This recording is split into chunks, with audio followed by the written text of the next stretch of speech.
नमस्कार साहित्य प्रेमियों, मैं हूँ वैष्णवी और लेकर के आई हूँ आपके लिए कोहबर की शर्त, जिसको लिखा है केशव प्रसाद मिश्र जी ने।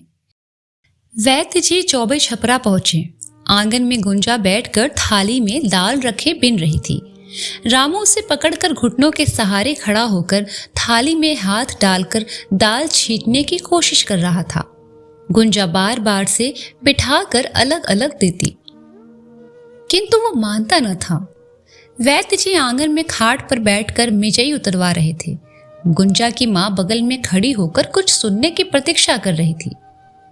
बलिहाट से आ रहा हूं, वैद्य जी ने पत्नी को मिजई पकड़ाते हुए कहा। गुंजा जा रही थी कि अनायास ही महतारी के बगल में ठिठक गई। क्या हुआ? वैद्य जी की स्त्री ने पूछा। गुंजा का ब्याह तय हो गया है। आज के 5वें दिन तिलक, उसके 7वें दिन ब्याह। दरवाजे की राह पवन का एक हल्का सा झोंका आया और गुंजा की सारी देह लहरा गई। बाबू पानी लाऊं? हाँ बेटी लाओ, पहले रगड़ के पैर धो दे। बड़ी प्रसन्नता और उमंग से गुंजा फूल की थाली में पानी भरकर बाप के पैर धोने लगी। गुंजा की किस्मत बड़ी तेज है, इसके लिए हाथ लगाओ तो अनहोनी हो जाती है। गुंजा का जी हुआ बाप के पैर गोद में रखकर आंखों से छुआ ले। बड़े मन से मल मल कर घुटने से नीचे का पैर धो, एक एक अंगुलियां बजाकर अपने आंचल से दोनों गीले पैर पोंछ रही थी। गुंजा खुशी से उठकर दाल बीनने लगी। बहुत कम दिनों का मौका मिला। क्या करना है, बेचारों को कोई रोटी पानी देने वाला नहीं है। जितनी जल्दी सूना घर भर जाए अच्छा है। दान दहेज के लिए कुछ मुंह खोला? गुंजा की मां ने पूछा। नहीं जी, ओमकार का स्वभाव जानती नहीं हो, अपने ब्याह में कभी मुंह खोला था? वैद्य जी उठ गए। गुंजा अपनी सखियों से मिलने के लिए व्याकुल हो उठी। मन ही मन उसने दीपा सत्ती को 5 बार शीश नवाया। रह रहकर चंदन आंखों के सामने नाचने लगा। उसकी भरी हुई गोरी दोहरी देह, सहमी हुई बड़ी बड़ी आंखें, चौड़े ललाट वाले सिर पर मोर पहने सामने आ खड़ी हुई। गुंजा घूंघट निकाल उसके बगल में छुप गई। आंगन में मड़वा छा गया। शहनाई के स्वर से घर आंगन गूंजने लगे। गुंजा सुहागिन हो गई। पीढ़े पर बैठ चावल चलाती हुई गुंजा झटके से उठी और घर में जा ताक पर के शीशे में अपना मुंह देख आई। भाई के ब्याह में चंदन तनमन से जुट गया था। चेहरे पर कहीं कोई शिकन, कहीं कोई उदासी नहीं। अड़ोस पड़ोस के गांवों में खुद जाकर घोड़े हाथी रखने वाले अच्छे अच्छे लोगों को बारात करने के लिए न्योता दे आया। रामगढ़ के नूर मियाँ का 51 चोप वाला बड़ा शामियाना, जो बड़ी बड़ी बारातों में जाता था, 11 गैस और 125 रुपए का नाच बाजा भाड़े पर तय कराया। ओमकार को खबर मिली तो उसने पूछा, ये सब क्या कर रहे हो चंदन? क्या कर रहा हूं, तुम्हारे ब्याह की तैयारी। खर्च वर्च का ख्याल है? खर्च वर्च की चिंता तुम मत करो भैया, तुम्हारे ब्याह का भार मुझ पर है। ओमकार चुप लगा गया। भतवान क्या हुई, बलिहार में आलू चीनी का भार दमक उठा। जिनसे खान पान भैवती थी, जिनसे नहीं थी, सबके घर चंदन ने खाने का न्योता भेजा। ओमकार के खंड से लगभग 300 आदमी बाजे गाजे, घोड़े हाथी और ऊंट के साथ सजकर बारात में चले तो लोग देखते ही रहे। बाजे के स्वरों ने बलिहार में एक कोलाहल पैदा कर दिया। कच्ची छवरे की धूल उड़ती हुई पीछे छूटती गई। बारात अपनी उमंग में चौबे छपरा बढ़ती गई। घंटे 1.5 घंटे की राह देखते देखते बारात चौबे छपरा के बाहर पहुंचकर रुक गई। लगभग 20 घोड़े, 7 हाथी और 10 ऊंटों से अगवानी करने आए हुए लोग और बारातियों के बीच की जगह में गांव के बाहर घुड़दौड़ होने लगी। इतने घोड़े हाथी तो बिरले धनी मानी लोगों की बारात में जुटते हैं। पालकी में ओमकार था और घूम घूम कर दौड़ दौड़ कर प्रबंध करने वाला चंदन था। रूपा की भी ऐसी बारात नहीं आई थी। गांव के लोग धन्य धन्य करने लगे। गुंजा के भाग्य की सराहना होने लगी। द्वार पूजा के बाद महफिल सजी। 11 बड़े बड़े हुड़वाले गैसों ने 51 चौप वाले तंबू के भीतर बाहर चकाचौंध कर दिया। नाच इतना नामी था कि जवार के नचदिखवा टूट पड़े थे। 400-500 आदमियों से शामियाना घिर गया। ब्याह के लिए वर की बुलाहट हुई। आगे ओमकार, पीछे नाऊ, पंडित और चंदन आए। वही घर, वही दालान, वही आंगन। चंदन ही दूसरा हो गया था। दालान में घुसते ही चंदन को जैसे झटका लगा। चलते चलते उसने पल भर को आंखें मूंद ली। उस पल भर में ही बिजली कौंधने भर सा मन का प्रवाह कहाँ से कहाँ लौट आया। चंदन ने अपने को संभाल लिया। आंगन में पहुंचा तो मड़वे में औरतें गाना गाने लगी। ब्याह की एक एक रस्म अनछिपी आंखों से चंदन देखता रहा। गुरहत्ती पूजा, हवन इत्यादि के बाद पुरोहित ने कहा कि अब वर कन्या की मांग में सिंदूर दान करे।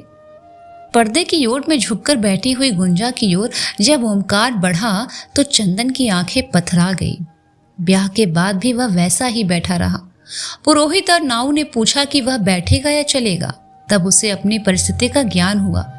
झटके से वह उठकर चलने लगा तो मड़वे के बांस से ठोकर लग गई। दाहिने पैर के अंगूठे का निशान नाखून निकल गया। पैर से खून बह चला। चंदन वहीं बैठ गया। पानी से पैर धोया गया, पट्टी बांधी गई। चंदन को रुकने के लिए कहा गया किंतु वो रुका नहीं। वैसे ही लंगड़ाते हुए शामियाने में चला आया। यहाँ पहुंचा ही था कि पीछे से शहबाले की जगह उसकी कोहबर पूछने की बुलाहट हुई तो चौबे छपरा के हजाम से मुस्कुराते हुए चंदन बोला, अब मैं शहबाले लायक हूं नाऊ ठाकुर। नाऊ हंसने लगा। कोहबर की रस्म तो पूरी करनी ही है बबुआ। वह तो एक बार कर चुका हूं ठाकुर। भैया की सास से कहना अब मेरी वहां कोई जरूरत नहीं है। देखते ही हो पैर से चला भी नहीं जा रहा। और नाव वापस लौट गया। गुंजा विदा होकर बलिहार आ गई। बलिहार की पतोहू घर की स्वामिनी बनकर सूना उदास घर एक बार फिर से भर गया। संबंधियों में ओमकार की एक बूढ़ी विधवा फुआ तथा एक और स्त्री आई थी। असवारी जब दरवाजे लगी तो ओमकार के साथ गठबंधन किए दौरी में डेग डालती हुई गुंजा को गांव भर की चिर परिचित लड़कियों ने घेर लिया। पहले की सखी गुंजा अब किसी की बौजाई, किसी की चाची हो गई। 2-3 दिनों तक तो कंगन छूटा। कथा हुई, भोज भात हुआ। घर में रौनक बनी रही। घर की चहल पहल में रामू सबसे अनचिन्हा रहा। वह हर समय गुंजा के पास सटा रहता। औरतें कहती, अच्छा हुआ जो इनका ब्याह इसी घर में हो गया, नहीं तो इस लड़के को बड़ा दुख होता। लेकिन इस घर की चहल पहल को चंदन नहीं देख पाया। मड़वे में चोट लगा, अंगूठा पक गया था। दवा करते रहने पर भी उसमें सूजन हो आई थी। दर्द बढ़ गया था। खंड से घर आने में लगभग 5 मिनट लगते थे। इतनी देर तक लंगड़ा कर चलना चंदन के वश की बात न थी। इसीलिए वह खंड में ही पड़ा रहता, वहीं नहाता, घर से खाना आता वहीं खा लेता। ब्याह में न्योते पर आए हुए 2-3 आदमी ही रह गए। बारात लौटे आज 5वां दिन था। खंड के आगे कुएं के बीच वाली परती में रात को सबकी खाटें बिछती थी। पहले चंदन की, फिर 3 रिश्तेदारों की, अंत में ओमकार की। पाँव में आज पीड़ा अधिक होने से चंदन बेचैन था। थोड़ी देर को भी लगातार पाँव एक जगह रख नहीं पाता था। ठीक से आज खाना भी न हो सका। आधा पेट खाकर वह चारपाई पर लेट गया। कभी बाई करवट, कभी दाई। आंख लगी किंतु पीड़ा ने सोने न दिया। प्यास के मारे गला सूखा जा रहा था। चारपाई के नीचे अंगोछे से तोप कर रखा हुआ लोटे का जल पीने को उठाया तो एकदम गर्म। पीने की हिम्मत न हुई। सोचा भैया को जगाएं कि एक लोटा जल कुएं से खींचकर दे दे। आखिर में लगी भाई की खाट की ओर ताका तो वह सूनी थी। अगल बगल के खंडों की ओर ताका तो सारे लोग सो रहे थे। धीरे धीरे झुरने वाली उस गर्म पछुआ ने रात में और भी सूनापन भर दिया। भैया गए कहाँ? प्यास तो सही न जा सकी। उठना संभव न था। कुछ देर प्रतीक्षा करने के बाद वह लोटे का गर्म जल गट गट करके पी गया। गले में कुछ नमी आई तो नींद की खुमारी उतरी। तब सहसा उसे कुछ सूझ गया जिसने पांव के दर्द को देह भर में पसार दिया। देह मन की उस व्यथा में चंदन मुंह के बल लेट गया और दोनों हाथों से आंखों को कसकर दबाकर उसने सिर तकिए में गड़ा लिया। गर्म हवा में धीरे धीरे ठंडक आने लगी। चित्त को चंदन ने आंखें खोलकर देखा तो भोर हो रही थी और घर की ओर से कोई खंड की ओर आ रहा था। धुंधलकी में पहचाना तो न जा सका, किंतु आदमी पास आया तो चंदन ने चाल से पहचाना कि ये तो भैया हैं। और भैया अपनी खाली खाट पर चुपचाप आकर लेटने को बैठे कि खटिया का कोई बंद पट से टूट गया। चंदन को सब कुछ समझ में आ गया। जी हुआ कि पके अंगूठे को चारपाई की पाटी पर कसकर पटक दे। 7-8 दिनों के भीतर न्योते में आए हुए सभी स्त्री पुरुष विदा हो गए। गुंजा इस चिर परिचित घर में अकेली हो गई।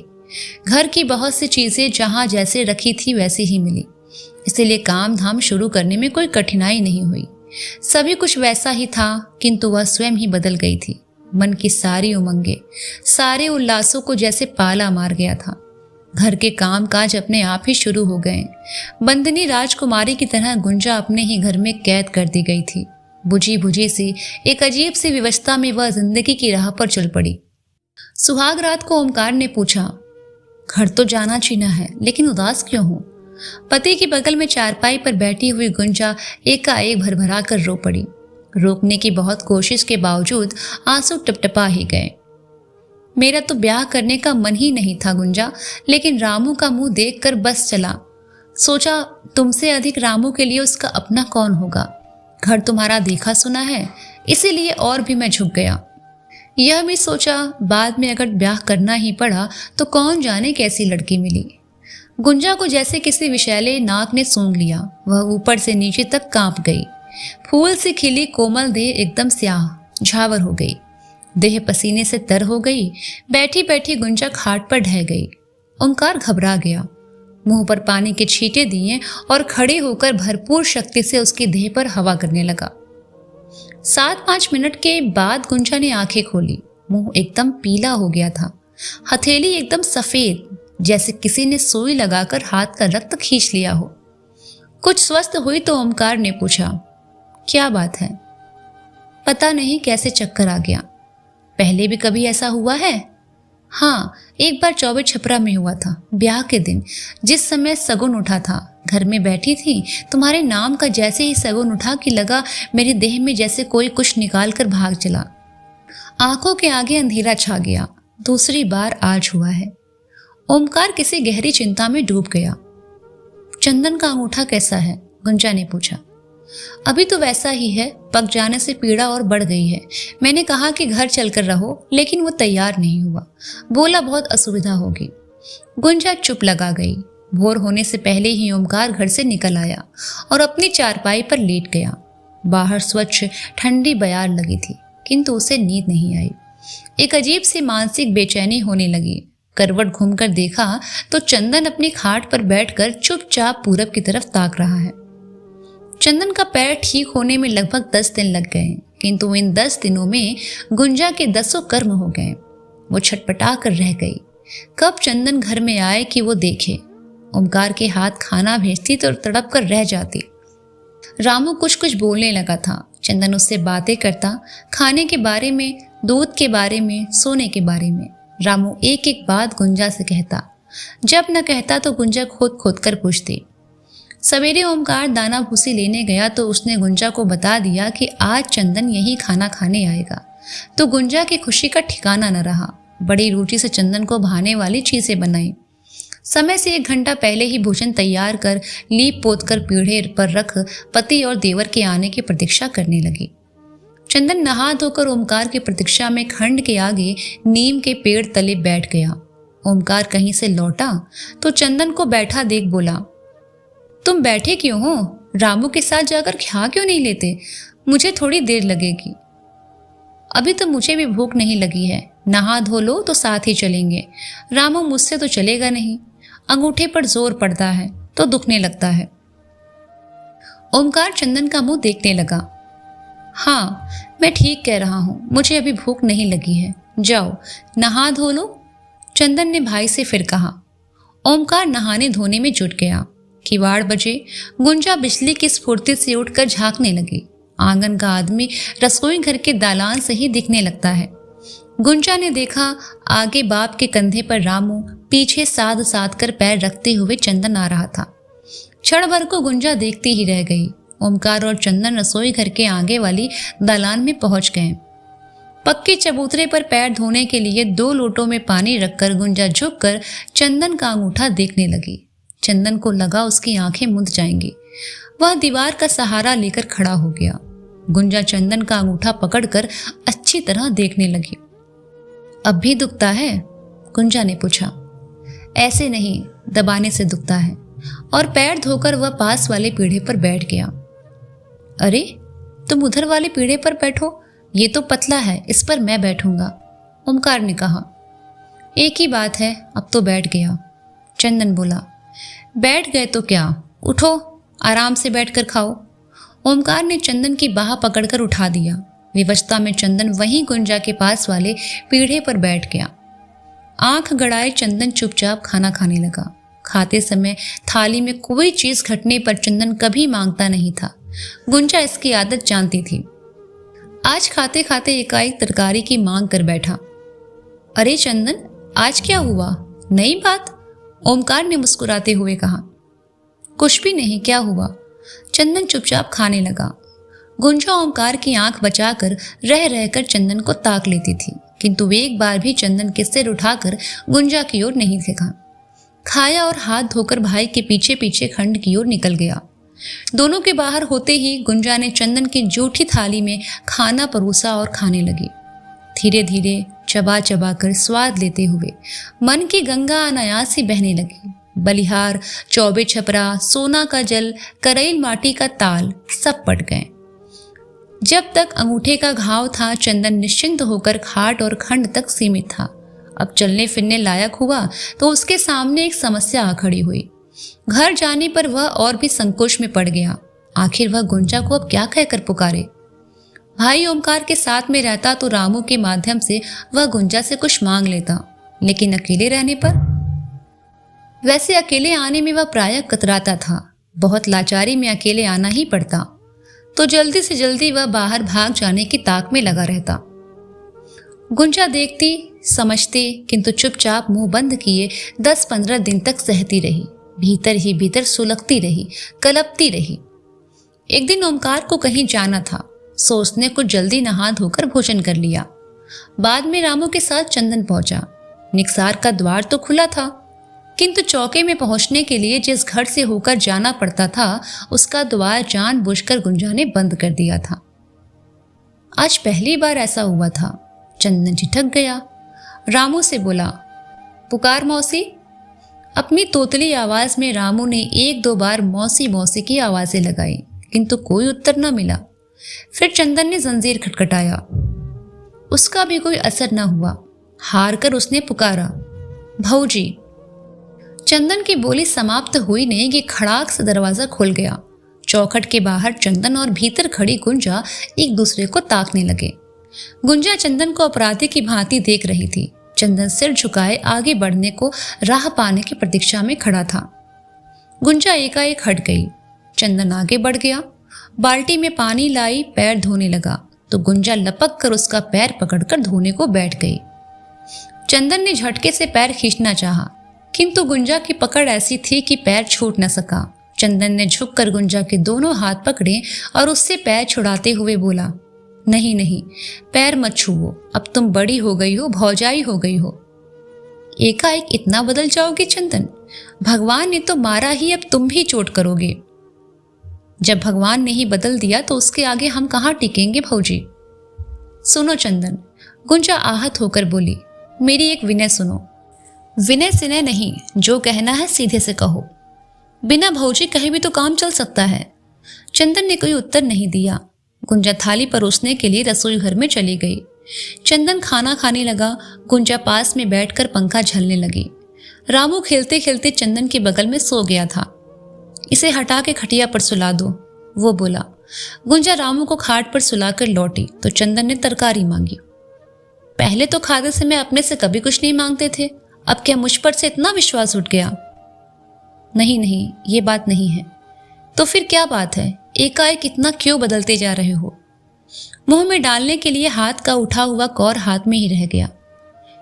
पहले की बात है, जब भौजी आई थी, ऐसे ही खाते समय कुछ घट गया तो 2-3 बार मांगा। भौजी किसी काम में बजी थी, सुना ही नहीं, फिर वैसे ही उठ गया। तब से प्रण किया कि अब खाते समय घटने पर कभी किसी से मांगूंगा नहीं। भौजी ने बाद में जाना तो बहुत रोई, लेकिन सोच लिया तो सोच लिया। खाते समय तभी से कभी भी मेरे सामने से हटी नहीं। लड़कपन को क्या कहूँ, उनसे बहुत खिसिया गया था, लेकिन मेरी वह जिद बड़ी अशुभ निकली। भौजी चली गई, तुम आई तो अपने मन के भय से यह प्रण मैंने तुम्हारे सामने तोड़ दिया। गुंजा चंदन का मुंह ताकने लगी। फिर गुंजा बोली, तुम्हारा बहुत बड़ा भरोसा था चंदन, मैं सोचती थी कि मेरे नेह छो में यदि बल होगा तो तुम्हें पाऊंगी ही। बाबू ब्याह तय कर लौटे तो जी हुआ तुलसी के चबूतरे को अखबारी से भर लूं। चंदन, मैं आसमान में पहुंच गई, लेकिन सगुन में पहुना का नाम सुना तो धरती पर आ गिरी। आज सोचती हूँ कि आदमी का भाग्य ही बली होता है। हाँ, कभी कभी बहुत चाह करके भी मन को बोध नहीं होता, कोई जवाब नहीं मिलता। चंदन, मैं तो परबस थी, लेकिन तुम कैसे मान गए? जिंदगी में नेह छोई ही होता तो सब कुछ नहीं होता गुंजा। जिस भाई ने बेटे के समान पाला पोसा, उसके आगे मैं मुंह खोलकर कहता कि भैया तुम अपना ब्याह कहीं और कर लो। गुंजा, तुम तो बाद में आई हो, आंख खोली तो पहले भैया को जाना। चुप लगाकर चंदन गुंजा को देखने लगा। घर में एकाएक निस्तब्धता से छा गई। चंदन फिर कहने लगा, लेकिन कहीं तो तुम्हारा ब्याह होना ही था। मान लो बलिहार ना आकर किसी और गांव में चली जाती तो? तब चंदन, जल में खड़े होकर कपड़ा धोने वाली धोबी सी प्यास से मरने वाली ये गति तो ना होती मेरी। अब तो काटने ही हैं गुंजा, चाहे मैं चुका या तुम चुक गई। यह तो सगुन में पहुना का नाम सुनते ही कोई तमाचे मार के कह गया, और मैंने भी सोचा कि यदि दुख ही भोगना है तो दुख देने वाली आंखों के सामने सही। गुंजा की सारी पीड़ा आंखों में उभर आई। जीने के लिए 1000 बहाने होते हैं चंदन, लेकिन मरने के लिए एक भाई धर्मराज थे जिन्होंने दूसरे भाइयों का ख्याल न करके द्रौपदी के जुए में दांव पर लगा दिया था। और एक भाई तुम हो। तुम्हें तो मैं धर्मराज से भी बड़ा मानती हूँ। फिर एक लंबी सांस खींचकर गुंजा बोली, और ये बात तो भूलना ही पड़ेगा, कल को तुम्हारा ब्याह होगा, बहू आएगी, घर गृहस्थी में समा जाओगे, फिर किसको याद करोगे?